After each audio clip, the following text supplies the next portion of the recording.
안녕하세요. 이슈의 김재야. 이슈맨입니다. 뭐라고? 네, 이슈맨입니다. 아, 예. 네. 지난 한 주 잘 보냈습니까? 네, 지난 한 주는 그래도 암호화폐 전체 좀 시장에 좀 활기가 돌아서 네네. 대체적으로 좀 좋은 한 주를 보냈던 것 같습니다. 아, 저는 네.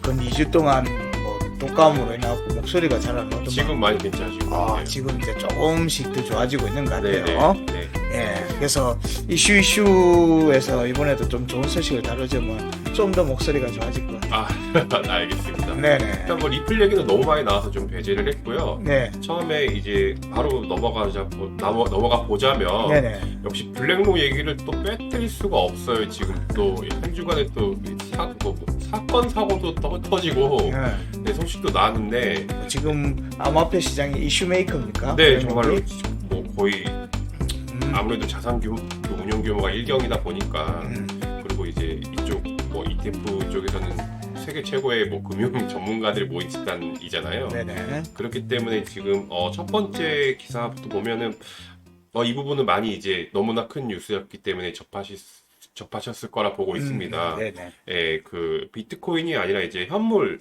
이더리움 ETF 신청서가 이제 나스닥에 들렸다는 그렇죠. 네. 소식을 접하면서 이더리움이 굉장히 많이 상승했었죠. 이걸 나오면서 $1,800 구간에 있던 이더리움을 $2,100달러로 네네. 그냥 밀어 올렸어요. 그냥 밀어 올렸죠. 네네. 훌륭한 모습. 네. 그리고 나서 또 이더리움과 관련된 여러 가지 또 관련된 프로젝트들도 네네. 주목할 필요도 있고, 그리고 실제로 좀 펌핑 상승세를 이어간 그런 종목들도 있었는데, 네네네. 이더리움 같은 경우도 이제 어떻게 보면 이제 금융 자산가들의 비트코인과 더불어서 거의 쌍으로 이렇게 좀 그렇죠. 취급하는 그런 경향이 있죠. 네, 이더리움이 그로 인해서 스탠스를 좀 큰 전략을 네네. 바꿨죠. 네네. 이건 예전에도 한번 얘기 드렸는데, 비트코인처럼 이제 자산을 증명하는 용으로 네네. 좀 스탠스를 바꾸었어요. 개인적으로는 스탠스를 바꾼 건지 아니면은 주목을 받다 보니까 바뀜을 당한 건지 아무래도 그건 좀 저는 모르겠어요, 저는 코스를 개인적으로. 전환하면서 네네. 자기들이 그 홈페이지를 바꿨거든요. 네네. 그래서 아무래도 그런 스탠스를 바꾼 걸로 저는 이해합니다. 네. 어찌됐든 그 이더리움 현물 ETF 같은 경우도 굉장히 중요한 이슈 중에 하나라서 네네. 이것도 뭐 어떻게 보면은 결과적으로는 또 승인될 거라고 보고 있고요. 네네. 그리고 오히려 이게 더 이게 더 빨리 승인된다는 그런 기대감도 그렇죠. 있다고 하더라고요. 네네. 기대하고 있겠습니다. 네, 저도 좀 어쨌든 일단은 현물 ETF가 비트코인든 결국에는 이제 승인된다고 가정한다 그러면은 이더리움이 그 같은 이제 궤도를 안 따라갈 이유가 없다고 생각하기 때문에 그렇죠. 이 부분은 또 굉장히 좀 긍정적인 소식으로 이렇게 다가왔고요. 차트적으로도 네. 비트코인보다는 이더리움 차트가 오히려 정고를 좀 더 빨리 갈 견성이 그렇게 있어 생각하십니까? 보입니다. 차트적으로도 지지 라인이나 이런 부분들을 가지고 체크를 해보면 이더리움이 이번 지금 비트코인의 움직임보다 지금은 좀 덜인데 네네. 전체적인 차트에서는 사실 이더리움은 지지 라인을 유지한 상태에서의 반등이기 때문에 네네. 이런 측면들은 이더리움의 향후 움직임에 긍정적인 요소로 분명히 작용할 걸로 보고 있어요. 네. 알겠습니다. 네. 그리고 또 두 번째 그 ETF 관련 소식인데요. 네네. 이거는 좀 오버였죠? 해프닝이었죠? 이게 오버했을까?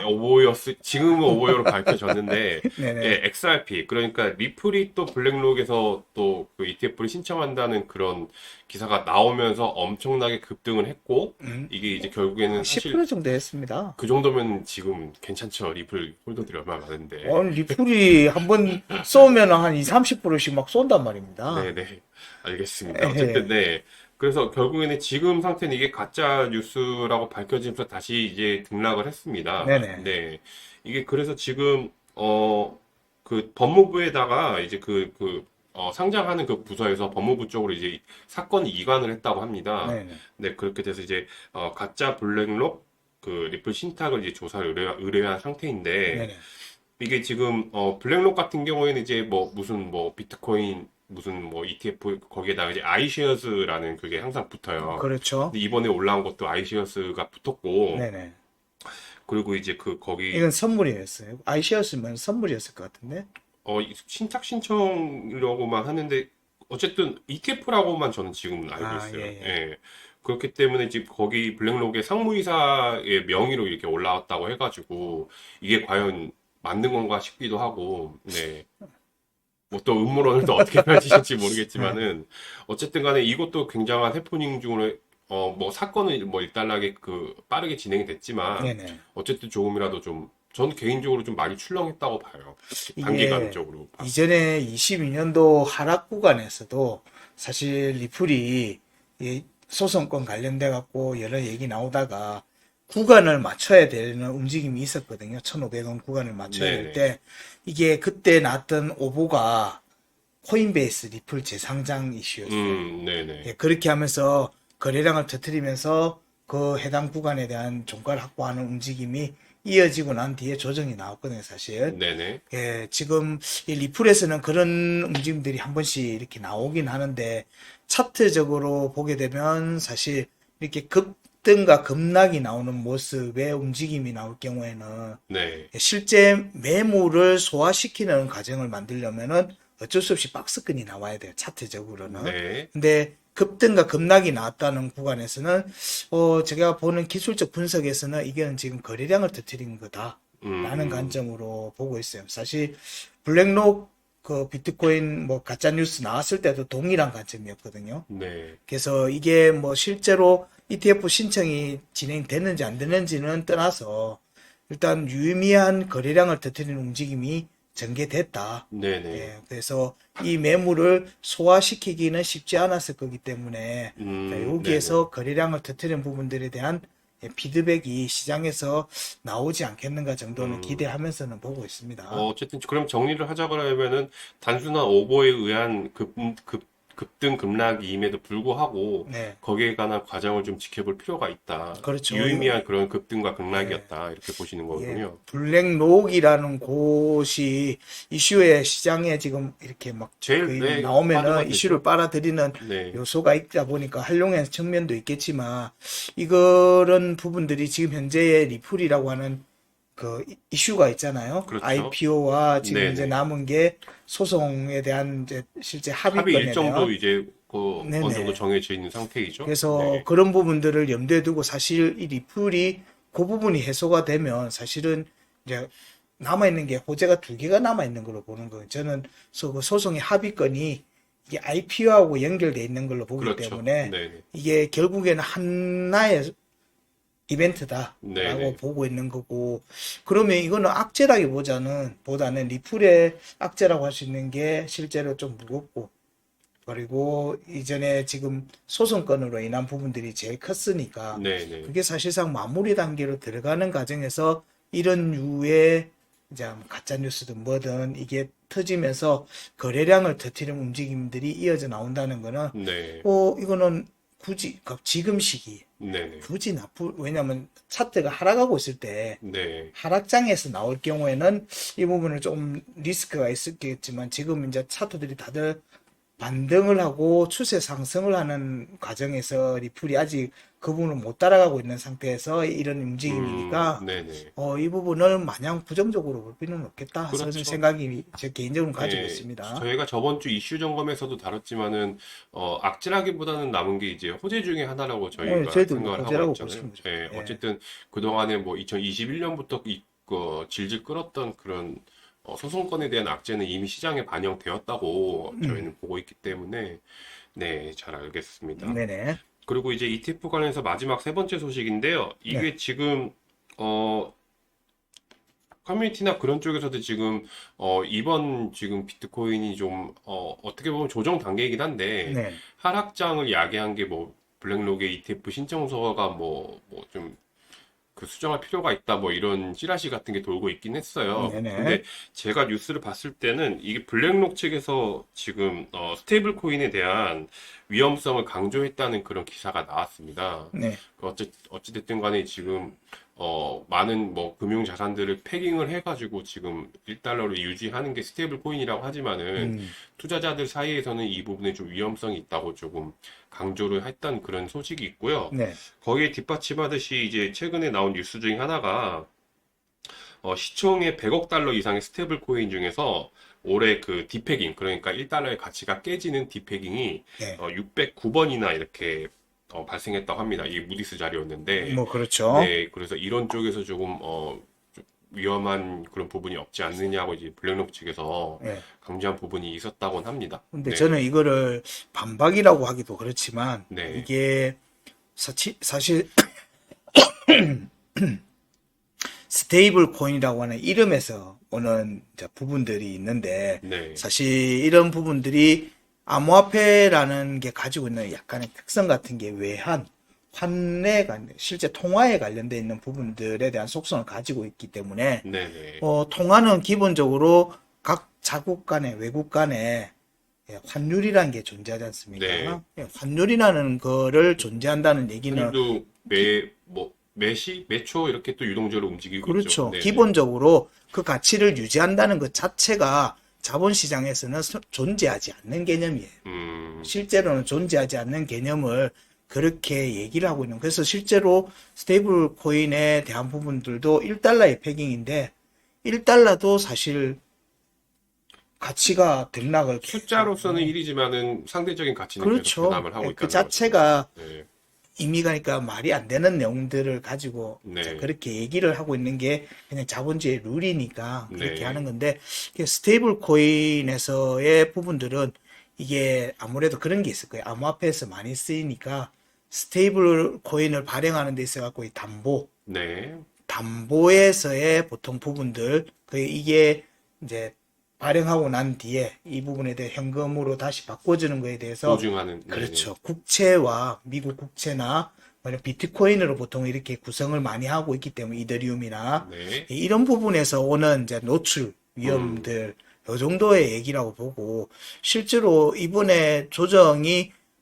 이것 때문에 나왔다는 거에는 절대 동의하지 않아요. 어쨌든 뭐 네네. 커뮤니티에서 나오는 거는 뭐 하락을 했으니까 그렇죠. 끼워 뭐, 맞추기 식으로 뭐 나와서 그런 가능성도 예, 있고요. 뭐, 그리고 또 아무래도 또 블랙록이니까 또 많이 좀 신경을 쓰고 관심을 뭐 가지고 있는 것 같기도 이제 합니다. 이게 차트 기술적 분석상에서는 지금 파동이 이제 과매수 영역에서 파동이 세 번이 나왔기 때문에 어쨌든 과열돼 있는 지표를 좀 냉각시킬 필요는 있는 상태에서 네네. 지금 현재 이평선으로는 차트적으로는 추세가 살아서 움직이고 있는 음, 과정이기 때문에 이걸 하락장이라 할 수도 없고요. 그러면 단순히 조정, 건강한 눌림이다. 조정 정도로 예, 보시면 될 것 중간 같은데. 눌림이고 지표를 해소하는 과정이다. 지표에 과열돼 있는 네. 지표를 해소하는 과정이다 정도의 관점으로 보고 있습니다. 음, 아주 든든합니다. 네네. 네. 예, 그러면 ETF 얘기는 여기까지 하고요. 네네. 이거 가장 좀 최근 소식인데 좀 잠깐 들썩했었죠. 아르고에 관한 얘기입니다. 네네. 여기서 지금 가는, 아르고 커뮤니티 이제 가버넌스 그 제안이 하나 올라왔어요. 네네. 이게 좀 어처구니 없긴 한데, 이게 지금 아르고 같은 경우에는 업비트에서 72% 정도 거래가 되고 있어요. 전체 저희 대표적인 또 K코인이지 네, 않습니까? 그렇죠. 네, 그래서 전체 지금 발행량 그 서플라이가 5억 개인데 네. 이게 지금 거래 단위도 1원 단위로 움직이기 때문에 네네. 이거를 100대 1 비율로 액면 분할이 아닙니다. 액면 병합입니다. 네네. 네, 병합을 하자는 게 어떻겠냐 이렇게 제안이 올라왔어요. 네네. 이게 그렇게 되면 이제 5억 개가 이제 5천만 개가 되는 거거든요. 네네. 예, 이런 제안이 올라왔는데 이 사실만으로도 지금 이게 근데 지금 이게 어쨌든 통과가 되려면은 네. 정식으로 이제 거버넌스 그 투표 보팅에 올라와서 이게 투표를 해야 돼요. 근데 거기에 지금 올라가 있는 상태는 아니고 지금 제한 정도로만 올라와 있는 상태인데 그렇죠. 어쨌든 근데 이거를 재단 측에서는 좀 검토하고 있는 그런 상태라고 합니다. 음. 이게 근데 어떻게 생각하시나요? 액면 병합, 뭐 액면 병합, 액면 뭐 분할 분할. 예. 여기에 대한 내용들은 사실 이제 저렇게 나오면 주식에서의 뭐 부분들로 보통 많이 하는데 네. 거기에서 주식에서는 그런 류로 얘기했을 때는 이 매출 대비 네네. 유동성이 네. 주식시장에서 유동성들이 이제 적을 때 혹은 그게 과도하게 있을 때 얘긴데 네네. 이거 근데 제가 봤을 때는 좀, 그러니까 근거가 당장 뭐, 그러니까 병합을 한다 그러면 어쨌든 뭐, 당장이라도 그게 가치가 단순히 올라갈 그렇죠. 수도 무슨 있겠지만, 매출이 올랐다든가 네네. 실질적인 비즈니스의 매출이 올랐다든가 이런 부분들을 근거하지 않고 네네. 그냥 실제로 또 비즈니스 모델에서 이게 필요한 요소가 있어가지고 네. 코인을 뭐 발행을 더 한다든지 아니면은 코인에 대해서 뭐 발행량을 줄인다든지 하는 부분들로 비즈니스 모델에서 이어져 나와야 되는 부분들인데 사실 그런 부분이 빠져 있어요. 네네, 맞습니다. 예, 빠져 있고 그냥 액면 병합 이게 거래에 대한 뭐 편의성 정도로 얘기를 하면은 이게 만약에 진행이 된다면 사실 굉장히 좀 우스운 내용이 됩니다. 그냥 개수 가지고 좀 장난치는 같은 그런 느낌. 그렇죠. 이게 네. 실질적으로 이게 암호화폐에 대해서 많은 사람들이 조금 잘못 알고 계신 부분들이나 오해하고 계신 부분들이 암호화폐를 가지고 실제 사용하는 곳이 많다라고 얘기하는 부분들이 나오면은 이게 활성도가 높아지니까 굉장히 좋을 거라고 생각하지만 그걸 필요로 하는 곳에서 그걸 당장 어떤 현금화를 시키려고 할 때는 거기에 대해서 자산이 뒷받침해줘야 된다. 뒷받침돼 있어야지 네네. 되거든요. 그게 없으면 우리가 흔히 말하는 그냥 이제 도망가는 코인밖에 안 되는 거예요. 네네. 가격을 받쳐줄 수 없는 게 되거든요.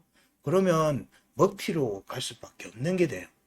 즉 건강한 프로젝트의 성장에 오히려 더 안 좋은 경향이 발생할 수도 있거든요. 그래서 이게 지금 이제 비즈니스로 발전해야 나가야 되는 과정에서 여전히 아마추어적인 관점에서의 주먹구구식으로 저런 식으로의 진행이 전개된다. 이러면은 그건 좀 리스크가 엄청 크다고 봅니다. 네, 맞습니다. 네. 어쨌든 이거는 지금 제한 정도로 올라와 있는 거고, 실제로 네네. 지금 뭐 어떤 커뮤니티나 거버넌스 투표가 이루어지지는 않았습니다. 기술적 요소에서 업그레이드가 돼 있는 부분들은 아니죠. 메인넷의 업그레이드나 네, 뭐 이런 부분들을 전제하고 있는 건 아니잖아요. 네네. 그렇기 기존에 때문에, 이전에는 앞에 엔진이나 이런 코인들처럼 발행량의 조정이나 이런 부분들로 인해서 생기는 부분들이라 뭐 이해가 되는데 그런 게 아닌 거면은 사실 좀 어처구니 없죠. 예, 차라리 소각을 하는 그런 방향이 좀 더, 뭐 차라리 네, 그게 더 그게 나을 더 거라고 보편적인 봅니다. 그런, 예, 예, 개념이지 않았을까 유동성을 싶은데, 줄이는 뭐 전체 물량을 줄여서 가격을 간다는 거는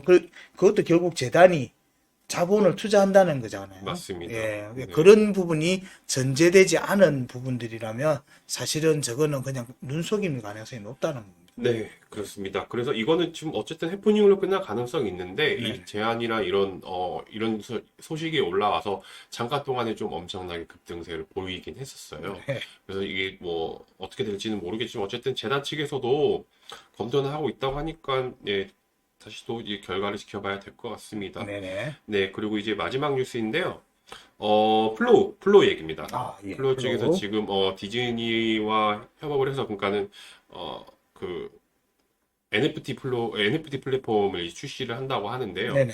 오전에도 그 뉴스 때도 이제 이사님께서 말씀해 주셨겠지만은, 이번이 처음 협업이 아니죠. 스타워즈 그렇죠. NFT를 예. 발행한 경험이 예. 있습니다. 네네. 크립토인가 하는 곳하고 또 연결해서 그렇게 네네. 진행한 걸로 알고 있어요. 그래서 이거 지금 플로우 건도 그렇고 최근에 이제 그 다음 그 화면을 보시면은 이게 좀 화면이 좀 작긴 한데 지금 왼쪽에 있는 화면이 이제 그 플로우 측의 이제 24시간 음, NFT 이제 그 판매 거래량이에요. 네네. 그래서 이거 좀 여기서도 지금 7위 정도로 지금 굉장히 높은 순위에 음, 올라와 있고 이것뿐만이 아니라 지금 그 코인텔레그래프 자료 그 뉴스가 나왔습니다. 이제 네. 복수의 전문가들의 말을 인용을 한 게 음, NFT 약세장은 이제 끝났다. 음, 이렇게 좀 얘기를 했습니다. 이 네네. 그 뒷받침할 수 있는 자료가 일단은 홀더들이 3개월간에 33% 정도 증가했고 음, 예, 매출액 그리고 이제 그 5,600만 달러였던 매출액이 1.29억 달러로 이게 많이 올랐습니다. 어쨌든 그렇죠. 다시 이제 NFT 쪽이 좀 강세를 띠는 형국이 음. 펼쳐지고 있다는 그런 기사도 있거든요. 이게 지금 NFT 관련해서는 사실 한 2주 전부터 이제 유럽 쪽에서도 네,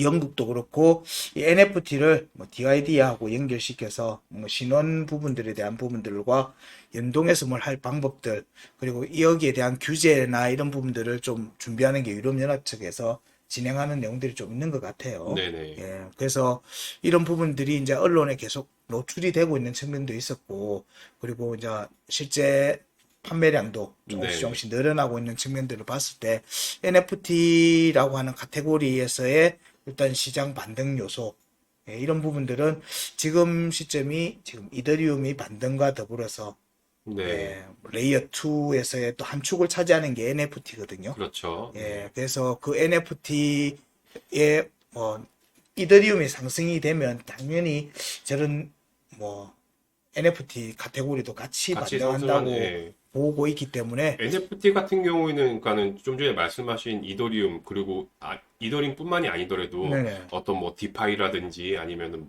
뭐 덱스라든지 그런 섹터 중에 하나를 차지하고 있는 산업군인 거잖아요. 그렇죠. 근데 NFT 같은 경우는 뭐 2년 전까지만 해도 그 해를 뒤집어 엎을 만큼 엄청나게 큰 섹터 중에 하나였는데 그렇죠. 그 뭐 반사 효과라고 해야 되나요? 아무튼 약세장에서는 더 많이 힘들었던 섹터였던 것 같습니다. 그렇죠. 네네. 이게 지금 빅테크 쪽에서 관심도 사실 많이 떨어지고, 네. 전에는 그 메타버스라는 네네. 그쪽으로 준비가 많이 됐고 사실 이 이슈는 메타버스라고 하는 이슈가 나오는 과정하고 AI로 연결되는 과정하고는 지금 개를 같이 한다고 보거든요. 네네. 이게 이제 마이크로소프트가 그 블리자드 인수한 거가 이제 그 승인이 났으니까 이런 부분들도 이제 실제로 이제 좀 더 강화돼서 나올 부분이 있겠죠. 네. 뭐 빅테크 부분에서는 또 AI가 이렇게 진행이 되듯이 빅테크 쪽에서도 이쪽 부분들을 어쩔 수 없이 이 웹3라고 하는 쪽에다가 큰 거기에 모두 다 맞물려 있고 엮여 있는 거죠. 그렇죠. 네. 이런 비즈니스 큰 흐름이 지금 그렇게 가고 있기 때문에 그 안에서 여기 NFT라고 하는 요소가 가지는 부분들이 분명히 있거든요. 네네. 예, 근데 이게 지금 이전에 원래 처음에 비즈니스가 나오면은 이런 모델이 나오면은 네. 예, 좀 허접하게 많이 돼요. 예, 왜냐면 이전에 접하지 않았던 내용들이기 때문에 그렇죠. 네, 그런 네. 부분들이 있죠. 이게 조금 더 다듬어지고 규제가 정리가 되고 이렇게 하면은 또 실질적인 비즈니스 하나의 카테고리가 또 완전히 형성이 될 수 있기 때문에 이제는 네네. 디지털로 어떤 물건을 사고 팔고 하는 것뿐만 아니라 이런 전시도 이제 자연스럽게 많이 이어지고 있기 때문에 이런 부분들이 이제 한 축으로서의 역할을 한다면 NFT가 성장하는 광장이라고 이렇게 보시면 될 것 그렇죠. 같아요. 왜냐하면 초창기 NFT 시장이 열렸을 때는 무슨 뭐 원숭이 그림 이거 하나에 어디다 써? 몇십이도 하냐, 예, 그렇게 예. 좀 거품이다 이런 말들이 굉장히 많았지만은 지금 또 이제 다른 쪽으로 이제 많이 산업을 좀 넓혀 나가는 것 같아서 어쨌든 정리를 하자면은 지금 NFT 쪽의 산업이 그쪽의 시장이 좀 약세가 끝났다. 이런 소식이 그 나오고 부분은 있는 동의합니다. 상황이 나오고 있습니다. 그래서 플로우 차트도 한번 점검해 주신다고. 예. 그래서 저희들 목요일과 금요일에 네네. 양일간에 나눠서 네. 예, NFT와 메타버스와 관련돼 있는 기존의 종목들 네네. 여기에 대한 자 점검들을 예, 오늘의 알트코인으로 해서 묶어서 네네. 묶어서 저희들이 이제 정리를 해서 알려드리려고 합니다. 그러면 예. 뭐 메타버스나 NFT 관련 쪽 종목을 들고 계신 분들이라면은 예, 한번 지켜봐 예, 주시면 꼭 보시고요. 사실 플로우 같은 경우에는 의외였어요. 플로우가 사실 이 ICO 했을 때 네. 굉장히 엄청난 상승률을 보였던 ICO였거든요. 네. 그런 측면이 있는데 사실 상장하고 나서 지속적인 하락이 나왔어요. 지속적인 하락이 나와서 저희들이 상반기에 플로우 차트를 분석인 걸 올렸을 때 사실 플로우에 대해서 너무 실망한 투자자들이 너무 많아서 그런지 그때 좀 많이 모르지만 힘드셨다고. 예, 뭐 여기에 대한 내용들이나 차트가 조금 움직이면 무조건 튼다 뭐 이런 식의 접근으로 하시던데 네네. 예, 차트는 그 트는 것 때문에 올라가는 거예요. 음, 실제로 그런 털어내는 과정들을 통해서 차트가 움직이고 하는 거기 때문에 너무 그런 부분들을 부정적으로는 보지 마시고 전체 시장의 트렌드가 이렇게 바뀌어가는 부분들에 조금 주목해서 보시면 도움이 많이 되실 걸로 봅니다. 네, 좋습니다. 네. 어쨌든 그러면은 이번 주에 있을 NFT 관련 뭐 특집이라고 해야 되나요? 어쨌든 네네. 그런 기술적인 차트 분석을 좀 기대해 주시고요. 네. 네, 그래서 저희가 준비한 소식은 여기까지입니다. 예. 네. 너무 그동안 리플 얘기만 해가지고 일부러 배제했습니다. 네. 근데 했잖아. 그거는 이제 자연스럽게 나오는 거고요. 어. 이제 큰 틀에서는 이제 블랙돔은 뺄 수가 없기 때문에 네네. 네, 이런저런 해프닝이 있었다는 정도로만. 네. 알겠습니다. 오늘 이슈는 뭐 어쨌든 시장에 지금 뭐 거의 뭐 소문의 항아리 같은 역할을 하고 있는 네, 블랙록에 대한 맞습니다. 내용들이 네. 많았고 예, 그다음 뭐 아르고, 예, 아르고, 그다음에 NFT. 이 무게가 좀 맞는데. 이것저것 지금 뭐라고 해야 되지? 성격을 좀 다른 걸로 해야지. 네. 그동안 너무 지겨운 걸로만 해가지고. 알았어. 그러면 이번에 또 주간 이슈에서 또 약간 무게감 있는 걸로 또 치고 나가실 수 있습니까? 그건 잘 모르겠습니다. 일단은 예, 기대해 주시죠. 네. 알겠습니다. 네. 기대 잔뜩 해놓고 알겠습니다. 예, 주간 이슈 때 또 우리 이슈맨이 지금 또 막 파는 게 있어요. 예, 이런 부분들 많이 기대해 주시고 예, 주간 이슈도 꼭 주말 동안에 한번 재밌게 보시기 바랍니다. 자, 오늘 준비한 내용은 여기까지고요. 이슈 다음 주 또 뵙도록 해요. 예, 수고하셨습니다. 네, 수고하셨습니다. 네.